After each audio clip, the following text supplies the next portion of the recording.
Hi everyone, chemical kinetics पढ़ रहे थे हम लोग और पिछला क्लास में जो है मैकेनिज्म के बारे में पढ़े थे कि कैसे किसी भी केमिकल रिएक्शन का मैकेनिज्म लिख सकते हैं on the basis of its rate law या रेट लॉ एक्सप्रेशन के आधार पे ही उसका मैकेनिज्म लिखना पॉसिबल होता है। आज हम लोग देखेंगे एक टर्म स्यूडो यूनिमॉलिक्यूलर रिएक्शन। इसमें से स्यूडो वर्ड जो है ना, इसका मतलब होता है फॉल्स, या इसको हम लोग बोल सकते हैं भ्रमित। भ्रमित मतलब सच्चाई कुछ होता है और हम लोग को लगता कुछ और है, भ्रम इसी को बोलते हैं। भ्रम मतलब गलत चीज आपको सच लग रहा हो, सच्चाई छुपाया जा रहा है आपसे, भ्रमित। यूनिमॉलिक्यूलर मतलब हम लोग जान ही रहे हैं कि मॉलिक्यूलरिटी इसका कितना होना चाहिए, मॉलिक्यूलरिटी होना चाहिए 1। तो यदि किसी रिएक्शन का मॉलिक्यूलरिटी 1 है तो उसको हम लोग बोलेंगे यूनिमॉलिक्यूलर रिएक्शन।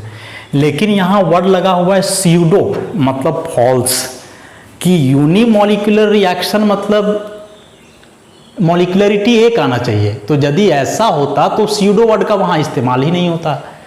अब चूंकि स्यूडो वर्ड का इस्तेमाल हो रहा है, इसका मतलब कि इसका जो मॉलिक्यूलरिटी 1 होना चाहिए ये नहीं होगा, ये गलत है, ये भ्रम में हम लोग हैं। तो क्या बोले कि झूठ चीज सच लगने लगे या सच्चाई छुप रहा हो आपसे, तो उस कंडीशन को हम लोग भ्रमित बोलते हैं या भ्रम होना बोलते हैं। जैसे मान लो कि क्लासरूम में हैं सारे के सारे स्टूडेंट्स, तो स्टूडेंट का काम होता है पढ़ना, समझना बातों को जो टीचर बता रहे हैं। लेकिन 100% स्टूडेंट्स के साथ तो ऐसा होता नहीं है। 5-10 स्टूडेंट अच्छे से पढ़ रहे हैं, समझ रहे हैं, बाकी सब जो है मस्ती कर रहा है, हल्ला कर रहा है या कुछ कर रहा है। तो 5-10 स्टूडेंट्स जो ढंग से पढ़ रहे हैं वे हुए रियल स्टूडेंट्स, और बाकी क्लासरूम के बच्चे जो हैं, जो स्टूडेंट का क्राइटेरिया फॉलो नहीं कर रहे हैं लेकिन है स्टूडेंट क्योंकि क्लासरूम में बैठे हुए हैं, तो वैसे स्टूडेंट्स को बोलेंगे स्यूडो स्टूडेंट्स। समझ गए क्या अंतर हुआ? सो रियलिटी नहीं है वह, हम लोग को लग रहा है कि स्टूडेंट है चूंकि क्लासरूम में बैठा हुआ है।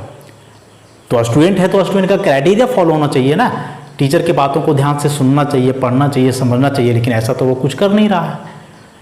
तो वैसे स्टूडेंट को हम लोग स्यूडो स्टूडेंट्स बोलेंगे, और सच में जो टीचर के बातों को सोच समझ रहे हैं, पढ़ रहे हैं, तो वे तो रियल स्टूडेंट्स हुए। तो उसी प्रकार से यहाँ है कि यूनिमॉलिक्यूलर रिएक्शन मतलब इसका मॉलिक्यूलरिटी होना चाहिए 1। तो यदि 1 मॉलिक्यूलरिटी हो ही जाता तो स्यूडो वर्ड का इस्तेमाल नहीं होता। अब स्यूडो भी लगा हुआ है, यूनिमॉलिक्यूलर भी लगा हुआ है, इसका मतलब क्या हुआ कि हम लोग को लगेगा कि मॉलिक्यूलरिटी 1 है, लेकिन 1 नहीं रहेगा, 1 से ज्यादा होगा इसका मॉलिक्यूलरिटी। तो यदि किसी केमिकल रिएक्शन का मॉलिक्यूलरिटी 1 से ज्यादा हो लेकिन ऑर्डर उसका 1 हो, आप बोलोगे सर मॉलिक्यूलरिटी 1 से ज्यादा होता है तो फिर यूनिमॉलिक्यूलर क्यों लगा हुआ है? क्योंकि इसका ऑर्डर 1 होता है। तो ऐसे हम लोग लिखेंगे the chemical reaction whose order is 1 but molecularity is greater than 1 is called a pseudo unimolecular reaction, is called a pseudo unimolecular reaction। इसका एग्जाम्पल जैसे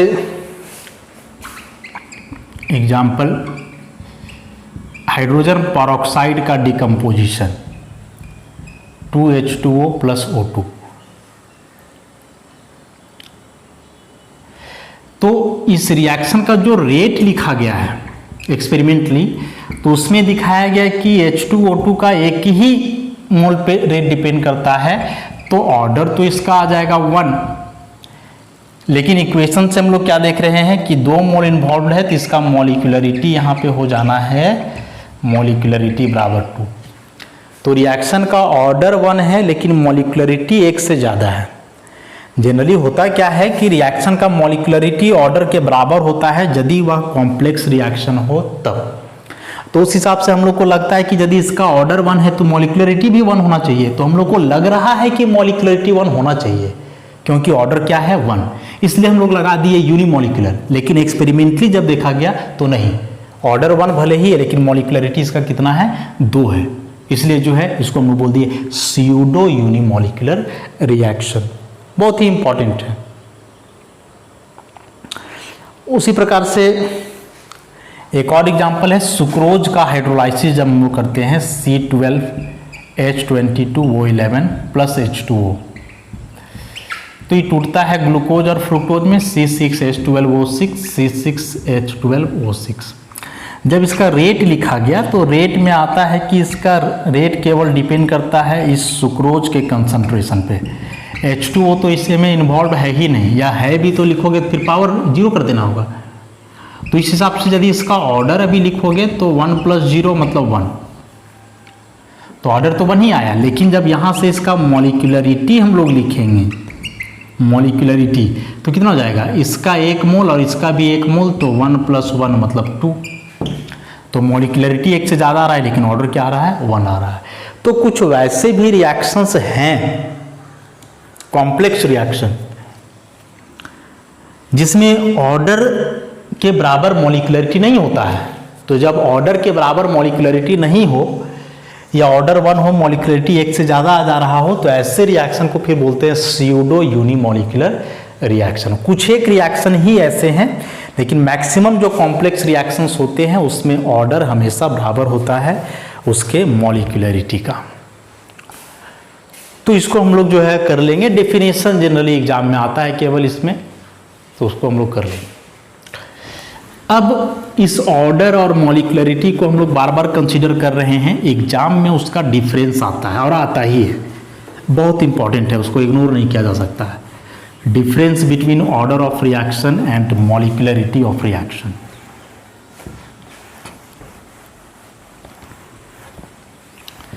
तो एक बार उसको हम लोग कर लेते हैं। हालांकि ऑर्डर मॉलिक्यूलरिटी पूरा पढ़े हैं तो हम लोग वैसे भी याद रख सकते हैं, लेकिन फिर भी ऑर्डर मॉलिक्यूलरिटी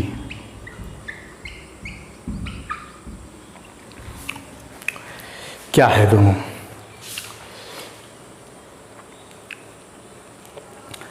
तो ऑर्डर को हम लोग क्या लिखते हैं कि sum of powers of concentration terms involved in rate law expression, कि किसी भी केमिकल रिएक्शन के लिए जब रेट लॉ एक्सप्रेशन लिखते हैं तो उस रेट लॉ एक्सप्रेशन में जो कंसंट्रेशन टर्म्स इन्वॉल्व्ड हैं वे सारे कंसंट्रेशन टर्म्स के पावर का जो समेशन होता है उसी को हम लोग बोलते हैं ऑर्डर। जबकि मॉलिक्यूलरिटी क्या होता है, तो मॉलिक्यूलरिटी को दो तरीके से डिफाइन कर सकते हैं। पहला कि number of molecules of reactant collide simultaneously to bring out a chemical reaction, कि रिएक्टेंट के जितने मॉलिक्यूल्स एक साथ आपस में कोलाइड करते हैं, टकराते हैं रिएक्शन को करने के लिए या प्रोडक्ट में बदलने के लिए, तो वही नंबर ऑफ मॉलिक्यूल्स कहलाता है मॉलिक्यूलरिटी। या फिर इसको हम लोग ऐसे भी डिफाइन करते हैं कि रिएक्शन का स्लोएस्ट स्टेप में रिएक्टेंट के जितने नंबर ऑफ मोल्स इन्वॉल्व्ड हैं उन्हीं का समेशन कहलाता है मॉलिक्यूलरिटी। तो ये पावर का समेशन हुआ, जबकि यह number of moles of reactant जो स्लो स्टेप में इन्वॉल्व्ड है, यदि कॉम्प्लेक्स रिएक्शन है तब, तो उसको हम लोग बोलते हैं मॉलिक्यूलरिटी। दूसरा कि यह जो है एक्सपेरिमेंटल कॉन्सेप्ट है, रेट लॉ जो हम लोग लिखते हैं एक्सपेरिमेंटली लिखते हैं, और ये थियोरिटिकल कॉन्सेप्ट है, ये थियोरिटिकल कॉन्सेप्ट है। थियोरिटिकल कॉन्सेप्ट है मतलब रिएक्शन को देख करके जो है हम लोग बतला सकते हैं कि इसका मॉलिक्यूलरिटी क्या होगा, बस रिएक्टेंट के नंबर ऑफ मोल्स को जोड़ देना है। सिंपल रिएक्शन या एलिमेंट्री रिएक्शन में तो ऐसा ही होता है। ऑर्डर ऑफ रिएक्शन जो है 0 हो सकता है, ई कभी 0 नहीं हो सकता है। ई हमेशा पॉजिटिव होल नंबर या फ्रैक्शनल भी हो सकता है, 1 2 3 4 ऐसे, साथ में फ्रैक्शनल भी हो सकता है 1/2 3/2 ऐसे करके। लेकिन ये जब भी होगा तो होल नंबर में ही होगा, नॉन जीरो होल नंबर। मॉलिक्युलरिटी किसी का 1.5 या 2.5 ऐसे करके नहीं हो सकता है। ये जीरो होगा, ये जीरो नहीं होगा, ये हमेशा नॉन जीरो होल नंबर होगा, ये भी नॉन जीरो होल नंबर होगा। ऑर्डर फ्रैक्शनल भी हो सकता है लेकिन मॉलिक्युलरिटी कभी फ्रैक्शनल नहीं होता है। उसके बाद बोल रहा है कि जो ऑर्डर ऑफ रिएक्शन है ये दोनों के लिए एप्लीकेबल है। दोनों के लिए मतलब एलिमेंट्री रिएक्शन के लिए भी एप्लीकेबल है और एक कॉम्प्लेक्स रिएक्शन के लिए भी एप्लीकेबल है, दोनों के लिए एप्लीकेबल है। लेकिन मॉलिक्युलरिटी केवल एप्लीकेबल है एलिमेंट्री रिएक्शन के लिए, कॉम्प्लेक्स रिएक्शन के लिए ये एप्लीकेबल नहीं है। तो इसको कैसे समझेंगे हम लोग? तो समझने का क्या, जैसे देखो एक रिएक्शन हम लोग लिखे थे ऐसे 2NO2 + F2 से मिल करके बना 2NO2F। तो जब इसका हम लोग रेट लिखे तो रेट बराबर आया KNO2 का पावर 1 F2 का पावर 1, तो 1 + 1 तो ऑर्डर आ गया इसका 2। अब यह जो ऑर्डर 2 है वह वैलिड है, चाहे ये रिएक्शन को तुम स्टेप वाइज लिखो चाहे ओवरऑल लिखो। लेकिन यदि तुम इसका मैकेनिज्म मॉलिक्युलरिटी लिखोगे तो मॉलिक्युलरिटी अभी ओवरऑल लिखोगे तो 2 और 1 कितना हो जाएगा, 3 हो जाएगा इसका मॉलिक्युलरिटी, 2 + 1 3। लेकिन रियल मॉलिक्युलरिटी इसका 3 नहीं होगा, चूंकि यह कॉम्प्लेक्स रिएक्शन है, एक से ज़्यादा स्टेप में होगा। तो फिर इसका स्लो वाला स्टेप देखते हैं हम लोग, ऐसे NO2 + F2 से बनता है NO2F + F, यह इसका स्लो स्टेप है। और इस स्लो स्टेप में हम लोग देखते हैं कि इसका कितना नंबर ऑफ मोल्स इन्वॉल्व है, तो 1 + 1 मतलब 2, तो इसका रियल मॉलिक्युलरिटी हुआ 2। तो यह जो मॉलिक्युलरिटी है वह एलिमेंट्री रिएक्शन के लिए वैलिड है। एलिमेंट्री रिएक्शन मतलब एक सिंगल स्टेप वाले रिएक्शन के लिए, जबकि ऑर्डर जो होता है वह एलिमेंट्री और कॉम्प्लेक्स दोनों के लिए वैलिड है। मतलब ये रिएक्शन को तुम ओवरऑल लिखो फिर भी रेट यही लिखाएगा, और स्टेप वाइज लिख करके चलो फिर भी इसका रेट यही लिखाएगा। ऑर्डर इसका हमेशा 2 ही आने वाला है। लेकिन यदि इसी को मॉलिक्युलरिटी के लिए समझोगे तो स्टेप वाइज लिखने से इसका मॉलिक्युलरिटी 2 पता चलेगा, जो कि रियल मॉलिक्युलरिटी है। लेकिन ओवरऑल यदि यहाँ देखोगे तो 2 और 1 3 आता है, जो कि गलत है। तो वही है कि मॉलिक्युलरिटी केवल एलिमेंट्री रिएक्शन के लिए वैलिड है, ये नहीं है।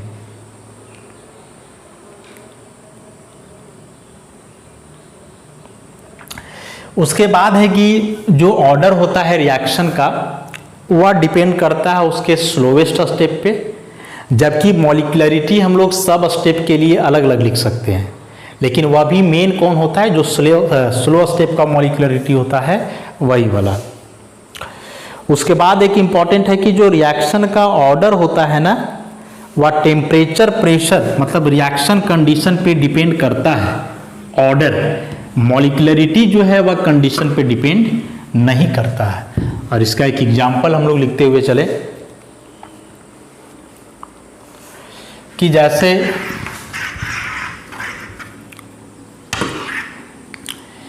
H2 + Cl2 का कॉम्बिनेशन लिखें तो 2 तरीके से कंबाइन कर सकता है। एक, इसको हीट करेंगे तब 2HCl, और जब किसी रिएक्शन को हीट करके करवाया जाता है तो वैसे रिएक्शन को बोला जाता है थर्मल रिएक्शन। इस केस में यदि इसका रेट लिखोगे तो होता है K concentration of H2 into concentration of Cl2 power 1, तो ऑर्डर इसका हो जाएगा 1 + 1 मतलब 2। लेकिन सेम रिएक्शन को यदि लाइट के प्रेजेंस में करवाया जाए, सनलाइट H, सनलाइट बतलाता है 2HCl, तो जब रिएक्शन सनलाइट के प्रेजेंस में हो तो इसको हम लोग बोलते हैं फोटोकेमिकल रिएक्शन।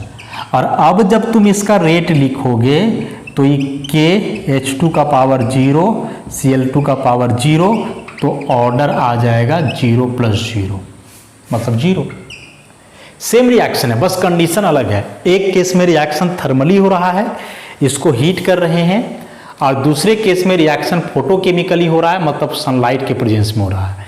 तो दोनों केस में हम लोग क्या देख रहे हैं कि ऑर्डर जो है सो अलग अलग आ रहा है। इसका मतलब कि जो रिएक्शन का ऑर्डर है वह रिएक्शन कंडीशन पे डिपेंड करता है, लेकिन मॉलिक्युलरिटी सेम होगा। मॉलिक्युलरिटी तुम यहाँ निकालोगे फिर भी 1 + 1 2, और यहाँ निकालोगे फिर भी 1 + 1 2।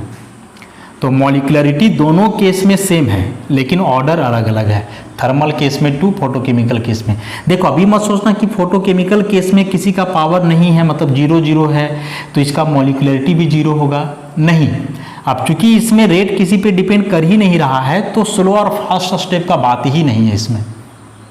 और जब स्लो फास्ट स्टेप का बात नहीं है तो फिर रिएक्टेंट के जितने स्पीशीज हैं सब पे उसका रेट डिपेंड ही करेगा, मतलब मॉलिक्युलरिटी जो है सबके कोफिशिएंट के समेशन के बराबर होगा। चूँकि जो हम मैकेनिज्म लिखने बताए थे पीछे वह फर्स्ट ऑर्डर का बताए, सेकेंड का बताए, थर्ड का बताए, 0 ऑर्डर का मैकेनिज्म नहीं बताया। 0 ऑर्डर रिएक्शन का मैकेनिज्म हम लोग लिखते ही नहीं है। वे रिएक्शन फोटोकेमिकली होते हैं तो उसके इसमें फ्री रेडिकल वगैरह बनता है जो दूसरे तरीके का होता है, आगे वो सब पढ़ोगे। तो ये सभी कुछ डिफरेंस हुए ऑर्डर ऑफ रिएक्शन और मॉलिक्युलरिटी के बीच, और बेहद इंपॉर्टेंट है। 3 मार्क्स के लिए एग्जामिनेशन में जो है क्वेश्चन आता है और अक्सर आता ही है, इसलिए इसको जो है याद कर लेना है। तो अब हम लोग बढ़ते हैं आगे इसमें, और अब हम लोग को इसमें देखना है कि किसी भी केमिकल रिएक्शन का जो रेट है वह कौन से फैक्टर्स पे डिपेंड करता है। Factors affecting the rate of reaction.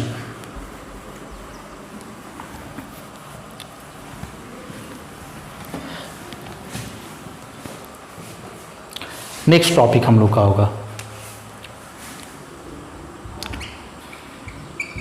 Factors affecting the rate of reaction.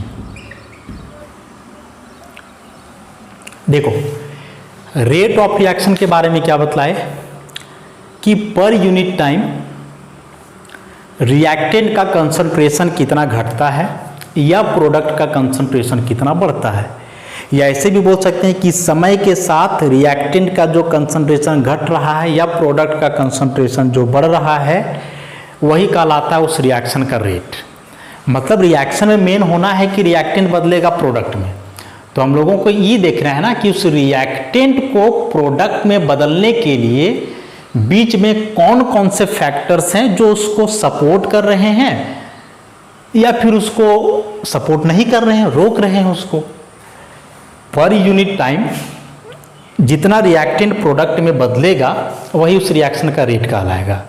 तो हम बता रहे हैं कि उस पर यूनिट टाइम में रिएक्टेंट को प्रोडक्ट में बदलने में 2 बातें हो सकती है कि जो कंडीशन है वह कंडीशन उसको सपोर्ट करे, या दूसरा कि वह कंडीशन उसको इनहिबिट करे, माने रोके, प्रमोट नहीं करे। यदि वह कंडीशन उसको सपोर्ट कर रहा है तो ज़्यादा से ज़्यादा रिएक्टेंट मॉलिक्यूल्स बदलेंगे प्रोडक्ट में और उस केस में रिएक्शन का रेट अधिक होगा। लेकिन यदि कुछ वैसे फैक्टर्स हैं जो उसको रोक रहे हैं तो उस केस में उसका रेट जो है स्लो हो जाएगा। जैसे मान लो कि 11th में हम लोग एडमिशन लिए 10th पास करके, अब 10th में पढ़ने में बहुत तेज थे हम लोग, 90% मार्क्स आया। अब 12 में भी तुम उतना ही लाओगे, यह जरूरी है क्या? बिल्कुल जरूरी नहीं है। क्यों जरूरी नहीं है? क्योंकि 11th 1 साल पढ़े, 12th 1 साल पढ़े, 2 वर्षों में बहुत सारे फैक्टर्स आए होंगे तुम्हारे साथ। इन 2 वर्ष में हो सकता है कि कोई पारिवारिक घटना हो गया हो, खुद के साथ कोई घटना हो गया हो, या कोई और फैक्टर्स हैं जो तुमको डिस्टर्ब किए। तो उन सारे फैक्टर्स पे डिपेंड करता है कि तुम्हारा 12th का रिजल्ट क्या होगा। मतलब 11th में कितना मेहनत किए, 12th में कितना मेहनत किए, ये सब कुछ तुम पे ही डिपेंड नहीं करेगा। तुमसे रिलेटेड जितनी भी चीज़ें हैं उन सारी चीज़ों पे जो है डिपेंड करेगा तुम्हारा 12th का रिजल्ट। तो ये जो बीच में फैक्टर्स हैं वे फैक्टर्स यदि हमको सपोर्ट कर रहे हैं तो जाहिर सी बात है कि रिजल्ट बेहतर होगा, और बीच में कुछ वैसे भी कांड हो गए जो हमको पढ़ने से रोक दिए तो फिर रिजल्ट खराब हो जाएगा। तो उसी प्रकार से रिएक्शन में होता है कि रिएक्टेंट तुम जिस हिसाब से लिए हो प्रोडक्ट उसी हिसाब से बने तुरंत, ऐसा जरूरी नहीं है। वो डिपेंड करता है कि बीच में बहुत सारे फैक्टर्स हैं, वे फैक्टर्स उसको सपोर्ट कर रहे हैं या उसको रोक रहे हैं, ऐसे। तो वैसे बहुत सारे फैक्टर्स हैं जो केमिकल रिएक्शन के रेट को प्रभावित करते हैं, और इसमें से सबसे पहला आता है जैसे nature of reactant. Nature of reactant फिर इसमें आता है नेचर ऑफ रिएक्टेंट के बाद concentration of reactant, concentration of reactant, फिर आता है सरफेस एरिया, रिएक्शन मिक्सचर का सरफेस एरिया या जिसमें तुम करवा रहे हो रिएक्शन उसका, फिर होता है nature of solvent, nature of solvent, nature of solvent के बाद आता है presence of radiation, presence of radiation, उसके बाद होता है टेम्परेचर, और उसके बाद होता है कैटलिस्ट, कैटलिस्ट। तो ये सभी कुछ फैक्टर्स हैं जो केमिकल रिएक्शन के रेट को प्रभावित करते हैं। मुख्य यही सारे फैक्टर्स हैं जो केमिकल रिएक्शन के रेट को प्रभावित करते हैं, और यही सारे फैक्टर्स को एक एक करके जो है हम लोग पढ़ेंगे, एक एक करके डील करेंगे। तो सबसे पहले इसमें हम लोग बात करते हैं नेचर ऑफ रिएक्टेंट की, नेचर ऑफ रिएक्टेंट की। रिएक्टेंट के नेचर पर भी कभी कदार जो है उस रिएक्शन का रेट डिपेंड करता है। जैसे हम दो रिएक्शन लिखते हैं, एक रिएक्शन है पोटासियम परमैंगनेट MnO4 का फेरस आयन के साथ Fe2+, 8H+, ये मिल के बनाएगा ferric ion plus Mn2+ plus 4H2O। KMnO4 का कलर जो है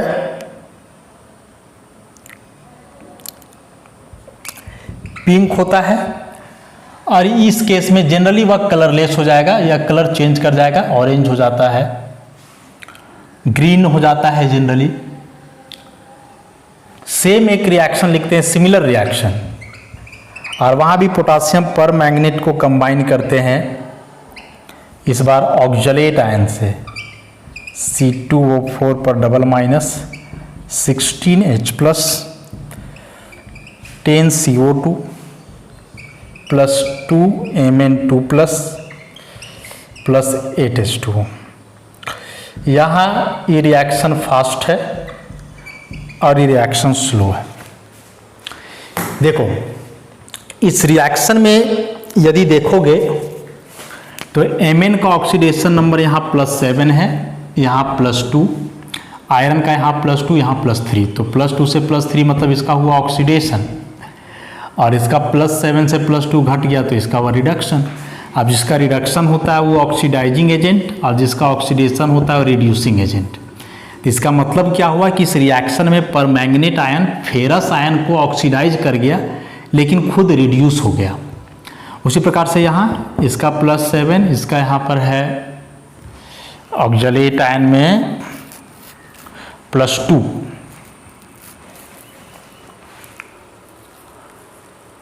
या हाँ +2 हो जाएगा, सॉरी +2 नहीं +3 आना चाहिए, ये 2x - 8 = -2, हाँ +3 आएगा। और यहाँ पर है इसका +4, तो कार्बन का बढ़ गया तो इसका हुआ ऑक्सीडेशन, लेकिन वही मैंगनीज का घट गया तो इसका हो गया रिडक्शन। तो इसका रिडक्शन हुआ तो ये कहलाया ऑक्सीडाइजिंग एजेंट, इसका ऑक्सीडेशन हुआ तो ये कहलाया रिड्यूसिंग एजेंट। तो क्या देखोगे कि दोनों रिएक्शन का ऑक्सीडाइजिंग एजेंट सेम है। परमैंगनेट आयन यहाँ भी है, परमैंगनेट यहाँ आयन यहाँ भी है, लेकिन इधर वाला रिड्यूसिंग एजेंट अलग अलग है। इसका मतलब यदि फेरस आयन को ऑक्सीडाइज करना हो परमैंगनेट से तो फास्ट होता है, लेकिन वही ऑक्सलेट को करना हो तो स्लो होता है। अभी पता कैसे चलता है फास्ट है कि स्लो? तो क्या करना है, देखो दो बर्तन है, दोनों में से एक बर्तन में फेरस सॉल्ट सॉल्यूशन ले लो Fe2+, और दूसरे में ऑक्सलेट का सॉल्ट ले लो, और दोनों में पोटासियम परमैंगनेट डुबाओ सेम अमाउंट में, और एक ही साथ डुबाना है। तो जो शुरू में पोटासियम परमैंगनेट का सॉल्यूशन उसमें मिलाओगे तो पोटासियम परमैंगनेट का कलर उस समय रहेगा पिंक, लेकिन जब दोनों में सेम टाइम तुम मिलाओगे तो रिएक्शन तो दोनों होगा, लेकिन देखोगे कि जिसमें फेरस वाला सॉल्ट था उसमें उसका पिंक कलर जल्दी गायब हो गया, और ऑक्सलेट वाला में थोड़ा समय लगा, उसके बाद उसका कलर गायब हुआ। तो फेरस में जल्दी उसका कलर गायब हो जा रहा है, इसका मतलब हुआ कि रिएक्शन फास्ट हो रहा है, और इसमें जो स्लो रहा है इसलिए इसमें कलर गायब होने में थोड़ा समय लगा है। तो ये एक्सपेरिमेंटल है। आप पूछोगे ऐसा क्यों है, क्या है, तो ये सब कोई एक्सप्लेनेशन नहीं है, ये इसके नेचर पे डिपेंड किया, फेरस और ऑक्जेलेट का। जैसे मान लो हम क्या बताएं कि क्लासरूम में बहुत सारे स्टूडेंट्स हैं, तो होता क्या है कि पढ़ा तो रहे हैं सारे स्टूडेंट को एक ही टीचर, और मान लो कि सारे स्टूडेंट का जो घर से सपोर्ट है वो भी एक ही जैसा है, सबको सेम फैसिलिटी मिल रहा है, उसके बावजूद कोई स्टूडेंट बढ़िया करेगा मतलब पढ़ेगा और कोई बढ़िया नहीं करेगा। तो इसमें देखो सारा कंडीशन सेम था, एक ही स्कूल में पढ़ रहा है, सेम टीचर पढ़ा रहे हैं, घर से सपोर्ट एक समान है, लेकिन फिर भी रिजल्ट अलग अलग है। तो डायरेक्ट स्टूडेंट के नेचर पे डिपेंड किया, उसके लक्षण पे डिपेंड किया डायरेक्ट, कि कौन कितने अच्छे तरीके से उन बातों को ले पाता है या सीख पाता है। इसमें कोई फैक्टर काम नहीं करेगा, क्योंकि सारे फैक्टर्स तो सेम थे, same school, same facility, same teacher, उसके बावजूद भी रिजल्ट अलग अलग हो गया। तो यह डिपेंड किया उस स्टूडेंट के नेचर पे। सेम चीज़ यहाँ है कि वही ऑक्सीडाइजिंग एजेंट, वही एसिडिक मीडियम, लेकिन रिएक्शन फास्ट और स्लो, तो ये डिपेंड कर रहा है इस पर, इसका नेचर अलग अलग है इसीलिए। तो कभी कदार ऐसे भी होता है कि केमिकल रिएक्शन का रेट डायरेक्ट रिएक्टेंट के नेचर पर डिपेंड करता है। दूसरा आता है रिएक्टेंट का कंसंट्रेशन। रिएक्टेंट का कंसंट्रेशन,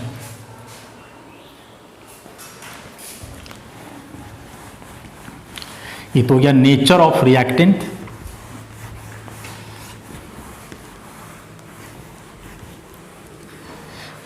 दूसरा फैक्टर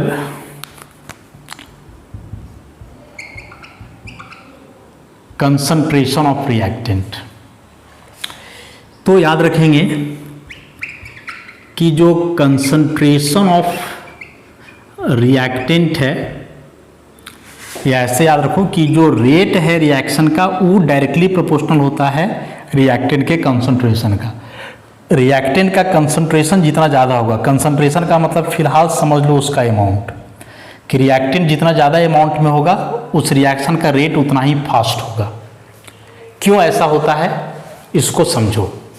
तो इसके लिए हम लोग एक थ्योरी पढ़ेंगे, कॉलिजन थ्योरी, इसी चैप्टर में आगे पढ़ेंगे, लेकिन अभी थोड़ा सा बता देते हैं। पहले भी डिस्कस किए हैं कि कॉलिजन थ्योरी क्या बोलता है कि कोई भी रिएक्शन तभी होगा जब रिएक्टेंट के मॉलिक्यूल्स आपस में टकराएंगे, कोलाइड करेंगे। जितना ज़्यादा रिएक्टेंट के मॉलिक्यूल्स आपस में कोलाइड करेंगे, टकराएंगे, प्रोडक्ट का फॉर्मेशन उतना ज़्यादा होगा, और जितना ज़्यादा प्रोडक्ट का फॉर्मेशन होगा मतलब रिएक्शन का रेट उतना ही ज़्यादा होगा। तो रिएक्शन का रेट कहीं ना कहीं डिपेंड करता है रिएक्टेंट मॉलिक्यूल्स के कॉलिजन पर, कि per unit time reactant molecule में कितना कॉलिजन हो रहा है, और कॉलिजन में भी इफेक्टिव कॉलिजन जिससे प्रोडक्ट बनता हो। इफेक्टिव कॉलिजन वगैरह आगे हम लोग डील करेंगे। तो कोई भी केमिकल रिएक्शन तब होता है जब रिएक्टेंट के मॉलिक्यूल्स आपस में कोलाइड करते हैं, जितना ज़्यादा कॉलिजन होगा प्रोडक्ट का फॉर्मेशन उतना ज़्यादा होगा और रिएक्शन का रेट भी उतना ही ज़्यादा रहेगा। कॉलिजन माने टकराना। तो यदि केवल इस एक वर्ड को देखो कॉलिजन को, कि कॉलिजन पे ही रिएक्शन का रेट डिपेंड कर रहा है, जितना ज़्यादा कॉलिजन रिएक्शन का रेट उतना अधिक। तो जरा तुम खुद सोच करके देखो कि ज़्यादा से ज़्यादा कॉलिजन पॉसिबल कब है, जब भीड़ ज़्यादा होगा या जब भीड़ कम होगा। लोग ज़्यादा कब टकराएंगे, भीड़ ज़्यादा रहने से कि भीड़ कम रहने से। जाहिर सी बात है भीड़ ज़्यादा रहने से। ट्रैफिक हो या मेला वगैरह लगा हुआ है, काफ़ी भीड़ होता है, तो वहाँ लोगों के आपस में टकराने का पॉसिबिलिटी ज़्यादा होता है।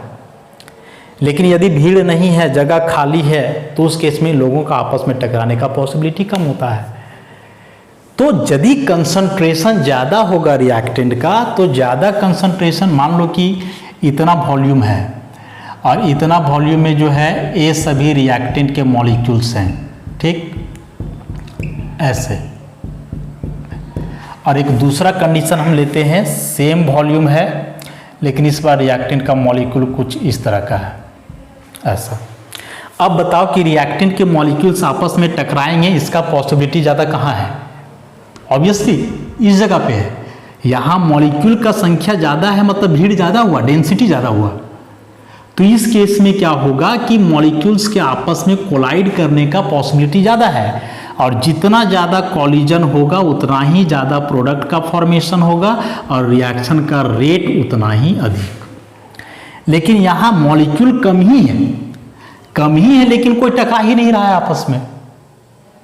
तो जब कोई आपस में टकरा ही नहीं रहा है तो फिर प्रोडक्ट तो बनेगा ही नहीं ना, या टकराएगा भी तो बहुत देर से। मतलब एक बात तुम ऐसे भी बोल सकते हो कि सर यहाँ मॉलिक्यूल्स भी तो ज़्यादा है, तो ज़्यादा मॉलिक्यूल है तो प्रोडक्ट में बदलने में ज़्यादा समय लगेगा, यहाँ कम मॉलिक्यूल है तो कम लगेगा। तो नंबर ऑफ मॉलिक्यूल्स को भी मत देखो, नंबर ऑफ कॉलिजन को देखना है। मॉलिक्यूल रहने से प्रोडक्ट नहीं बनता, बल्कि मॉलिक्यूल के टकराने से प्रोडक्ट बनता है। समझ रहे हो बात को? तो चूंकि यहाँ मॉलिक्यूल्स का संख्या अधिक है तो इसके आपस में कोलाइड करने का टेंडेंसी ज़्यादा होगा, ज़्यादा से ज़्यादा मॉलिक्यूल्स आपस में टकराएंगे तो यहाँ प्रोडक्ट बनने का पॉसिबिलिटी ज़्यादा होगा। लेकिन यही रिएक्टेंट का मॉलिक्यूल का संख्या घट करके अब इतना हो गया तो ये आपस में अब टकराई, इसका पॉसिबिलिटी बहुत कम हो गया। और बहुत कम हो गया इसका मतलब हुआ कि अब ये रिएक्टेंट के मॉलिक्यूल्स प्रोडक्ट में तो बदलेंगे लेकिन वह काफी स्लो होगा, समय उसमें ज्यादा लगेगा। देखो मान लो कि तुमको कोई डिस्टर्ब करने वाला चीज नहीं है, केवल पढ़ाई से मतलब है, तो पढ़ तो तुम उस समय भी लोगे। और दूसरा केस है कि तुम्हारे पास मोबाइल फोन आ गया, पढ़ तो तुम यहां भी लोगे। लेकिन मोबाइल फोन आ गया मतलब एक एक्स्ट्रा एक्टिविटी बढ़ गया कि इस मोबाइल को भी समय देना है। तो यदि तुम बिना मोबाइल के एक चैप्टर रट रहे हो एक दिन में, तो मोबाइल फोन के साथ तुम उस चैप्टर को रट लोगे लेकिन समय ज़्यादा लगेगा, क्योंकि गैपिंग तुम्हारा बढ़ गया ना पढ़ाई के बीच में मोबाइल फोन आ गया। तो वही चीज़ हो रहा है, यहाँ गैपिंग बढ़ जा रहा है, बीच में जो है जगह क्रिएट हो गया है खाली। तो वही होता है कि जितना ज़्यादा रिएक्टिंग स्पीसीज का डेंसिटी होगा, मतलब रिएक्टेंट मॉलिक्यूल जितना ज़्यादा होंगे, मतलब रिएक्टेंट का कंसंट्रेशन जितना अधिक होगा, कॉलिजन उतना ज़्यादा, प्रोडक्ट का फॉर्मेशन उतना ही ज़्यादा, तो रिएक्शन का रेट उतना ही अधिक। लेकिन रिएक्टेंट का संख्या घटने से कॉलिजन कम होता है, और कॉलिजन कम होने से जो है रिएक्शन क्या हो जाता है, स्लो। इसलिए जब पीछे न्यूमेरिकल बना रहे थे, याद करो, उसमें हम लोग देखे थे कि कोई रिएक्शन है तो रिएक्शन को यदि 50% कंप्लीट होने में 1 घंटा का समय लग रहा है तो 100% कंप्लीट करने में 2 घंटा लगेगा, ऐसा नहीं था, वो 2 घंटा से ज़्यादा लगेगा। क्योंकि शुरू का 50% जब रिएक्टेंट प्रोडक्ट में बदल गया तो अब रिएक्टेंट मॉलिक्यूल का संख्या कम हो गया तो कॉलिजन कम होगा, तो अब बाकी 50% को प्रोडक्ट में बदलना है तो 1 घंटा से अधिक समय लगेगा, क्योंकि कॉलिजन जो है कम हो जाएगा उस केस में। तो यही होता है कि समय के साथ यदि इसका तुम बनाओगे ग्राफ, इधर ले लो टाइम, इधर ले लो कंसंट्रेशन, तो कंसंट्रेशन ऑफ रिएक्टेंट ले लेना है, तो इस तरह का ग्राफ आता है। इस तरह का ग्राफ मतलब ये डाउनवर्ड स्लोपिंग है, ऐसा यहाँ से टेंजेंट खींचोगे तो डाउनवर्ड आएगा, ऐसा मिलाओगे इसको, तो अब जो इसका स्लोप यहाँ आया है नेगेटिव स्लोप है, और यही जो टेंजेंट खींचे यही तो बतलाएगा इसके रेट को कि समय के साथ कंसंट्रेशन कितना चेंज कर रहा है।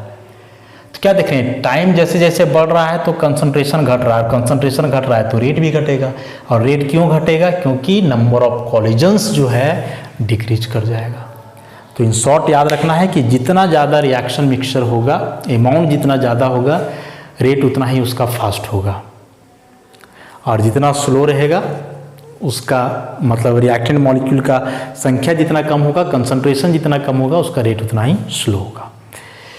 तो 2 फैक्टर्स देखे हम लोग, बाकी के जो फैक्टर्स बच गए हैं उसका फिर चर्चा हम लोग आगे का क्लास में करेंगे। धन्यवाद।